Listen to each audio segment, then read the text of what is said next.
வணக்கம். News today I செய்திகளுக்காக செய்தி வாசிப்பாளர் அப்விதா ராஜேந்திரன். திருவேற்றூர் ரயில்வே காலனி மயானத்தில் தண்ணீர் சாலை வசதி ஏற்படுத்தி தருக AIADMK councillor doctor K Karthik வலியுறுத்தல். சென்னை மே 17 பெருநகர சென்னை மாநகராட்சி திருவேற்றூர் மண்டல கூட்டம் தலைவர் திமு தனியரசு தலைமையில் உதவி ஆணையர் விஜய்பாபு மற்றும் மாநகராட்சி உட்பட்ட அனைத்து துறை அதிகாரிகள் முன்னிலையில் கூட்டம் நடைபெற்றது. இந்த கூட்டத்தில் திமுக, காங்கிரஸ், மார்க்சிஸ்ட் கம்யூனிஸ்ட் மற்றும் ஒரு சுயேட்சை கவுன்சிலர்கள் கலந்து கொண்டு தங்கள் வார்டில் உள்ள குறைகளை எடுத்து கூறினார்கள். இதில் சிறப்பு விவாதமாக திருவேற்றூர் ரயில்வே காலனியில் உள்ள இந்து, முஸ்லிம், கிறிஸ்துவ மயானங்களில் இமச்சங்கு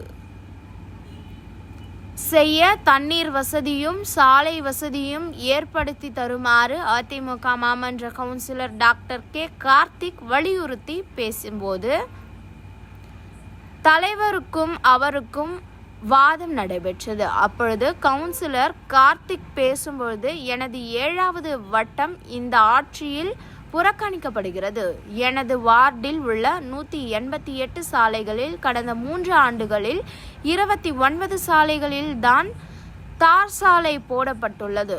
மற்ற எந்த வேலையும் நடைபெறவில்லை. திருவேற்றூர் மேற்கு பகுதியில் உள்ள சாத்தாங்காடு மற்றும் ஜோதி நகரில் மின்சார வாரிய உதவி பொறியாளர்கள் இதுவரை நியமிக்கப்படவில்லை. அடிக்கடி மின்தடை ஏற்படுவதால் பொதுமக்கள் மிகவும் பெருந்த அவதிக்குள்ளாகின்றனர்.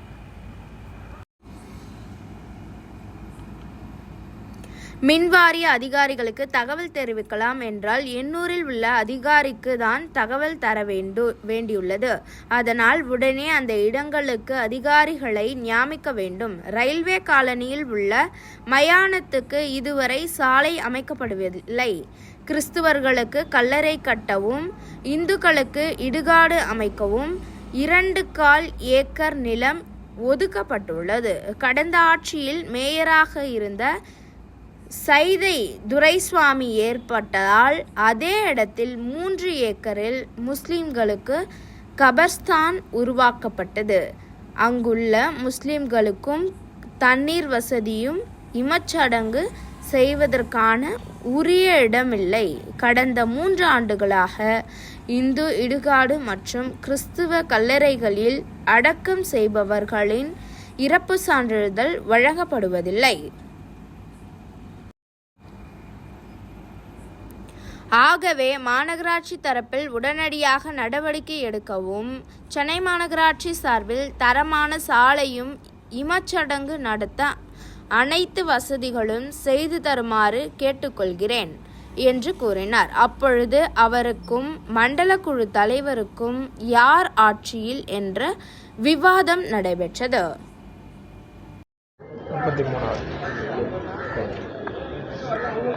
இன்றைய தினம் 33வது மன்ற கூட்டம் திருவொற்றியூர் மண்டலம் 1 நடைபெற்றது. இந்த 33 கூட்டம் நடக்குது. ஆனால் இன்றைக்கி வரைக்கும் பார்த்திங்கன்னா 7வது வார்டுக்கு 188 ரோடு இருக்குது. 188 ரோடில் இந்த ஜோன் 1 மூலயமா 29 ரோடு மட்டும் தான் போடப்பட்டிருக்கு. கிட்டத்தட்ட மீதி ரோடுங்கள்லாம் இன்னும் போடுறேன்னு கதை தான் சொல்கிறாங்களே தவிர ஆனால் அங்கே செயல்பாட்டுக்கு வரல. ஸோ 188 ரோடில் 29 ரோடுனா கிட்டத்தட்ட 15% ரோடு மட்டும்தான் 7வது வார்டுக்கு போடப்பட்டிருக்கு. கடந்த அதிமுக ஆட்சியில் போட்டு கொடுத்த ரோடு எல்லாமே இன்றைக்கி டேமேஜ் ஆகிடுச்சு. ஸோ இதை கூட இந்த அரசாங்கம் புறக்கணிக்கிறாங்க. ஸோ 7வது வார்டை முற்றிலுமாக எல்லா திட்டத்துலேருந்தும் புறக்கணிக்கிறாங்க. ஸோ அதுக்கு இது ஒரு பெரிய உதாரணம். அதே மாதிரி பார்த்திங்கன்னா கபஸ்தான் 7வது வார்டில் ஒரு கபஸ்தான் இருக்குது. இந்த இஸ்லாமியர் மக்களுக்காக பயன்படுத்தக்கூடிய அந்த கபஸ்தானில் போகக்கூட ரோடு கூட ஒரு முறையாக இல்லை. அவங்களுக்கு அங்கே சடங்குகள் செய்கிறதுக்கு தண்ணி இல்லை.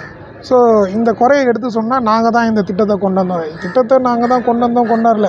அது பார்த்திங்கன்னா அப்படி பார்த்திங்கன்னா 2011 அப்புறம் அதிமுக மேயராக இருக்கும்போது தான் அந்த கபஸ்தானே அவங்களுக்கு வழங்கப்பட்டு அது முறையாக ஜிசிசியில் எல்லாமே கொடுத்து எல்லாம் செஞ்சு கொடுத்தோம்.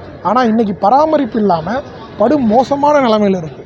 ஸோ இந்த பராமரிக்கவும் மாட்டுறாங்க, அதுக்கான திட்டங்களும் கொண்டு வர மாட்டுறாங்க.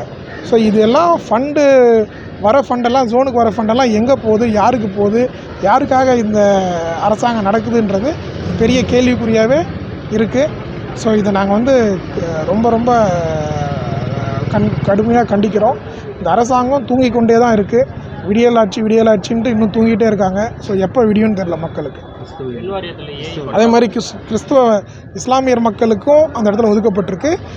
பேப்பர் படி அந்த கிறிஸ்துவ மக்களுக்கும் ஒதுக்கப்பட்டிருக்கு. ஸோ இந்துக்களுக்கும். ஸோ அந்த மேற்கு பகுதிக்கு அங்கே சுடுகாடு வந்து அனைத்து மக்களுக்கான சுடுகாடாக அங்கே ஒரு பெரிய சுடுகாடு அமைச்சு தரணுன்ற கோரிக்கையை நாங்கள் வச்சுருக்கோம். ஸோ இந்த அரசாங்கம் என்ன தான் பண்ணுறோன்றதை நம்ம பொறுத்திருந்து பார்ப்போம்.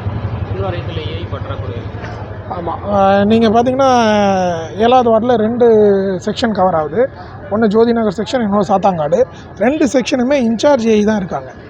இது வரைக்கும் 3 ஆண்டு காலமாக நான் கவுன்சிலர் ஆகி வெறும் இன்சார்ஜ் ஏஇ தான். ஸோ அவங்களுக்கு வந்து எந்த ஒரு வேலையும் நம்ம சொன்னோம், அவங்க நான் வேறு செக்ஷனில் இருக்கேன், இந்த செக்ஷனுக்கு வர முடியல சார்ன்றாங்க. ஸோ கரண்ட்டு கட் ஆகுது, பொருள் இல்லை, ஆட்கள் இல்லை, கான்ட்ராக்டர் இல்லை. ஸோ இந்த மாதிரி மின்சார வாரியம் ரொம்ப பாதாள குழியில் தள்ளப்பட்டு ரொம்ப மோசமான நிலைமையில் இயங்கி கொண்டிருக்கு இந்த அரசாங்கம். ஸோ விடியலும் இல்லை, வெளிச்சமும் இல்லை. சாலை மறியல் பண்ணியிருக்காங்க. ஆமாம், பண்ணாங்க. கரண்ட் இல்லைன்றதுக்கு பப்ளிக்கே சாலை மறியல் பண்ணியிருக்காங்க. ஸோ அதான் இது மோசமான அரசாங்கத்துக்கான எடுத்துக்காட்டு.